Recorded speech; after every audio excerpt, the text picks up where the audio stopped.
Inireklamo ng inciting to sedition ang isang pulis na nag-vlog tungkol sa kanyang hinaing sa PNP habang naka-uniforme. Eksklusibong nakausap po ng GMA Integrated News ang pulis na nagsabing na-trigger siya sa pagkakaaresto kay dating Pangulong Rodrigo Duterte. Nakatutok si Marisol Abduraman. Nasa mataas kayong posisyon, di nyo alam yung nararamdaman ng isang mababang tao lang. Galit si Patrolman Francis Steve Fontillas sa video na ipinost niya sa social media.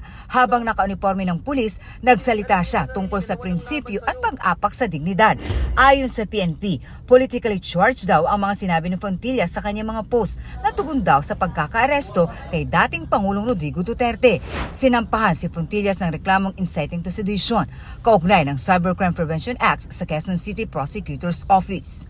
There are certain limitation and extent po na paggamit po ng social media, especially during official time at resources po, at even yung paggamit po ng uniforme habang nagbablog.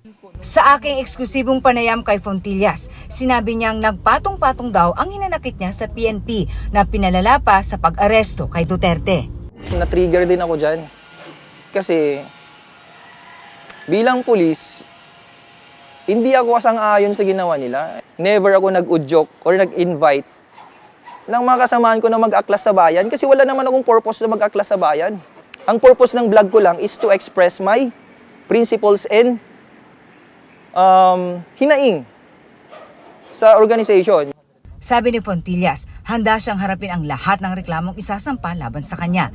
Inirekomenda na raw ng QCPD sa Regional Director ng NCRPO na isailalim sa restrictive custody ang nasabing pulis. Idiniin ni PNP Chief Romel Marbil, hindi nila papayagang mabawasan ang pagtitiwala ng publiko sa PNP at ang sinumang police officer na magpapahina sa integridad, serbisyo at profesionalismo ng PNP ay tatapatan ng buong puwersa ng batas. Para sa GMA Integrated News, Marisol Abduraman, nakatutok 24 oras.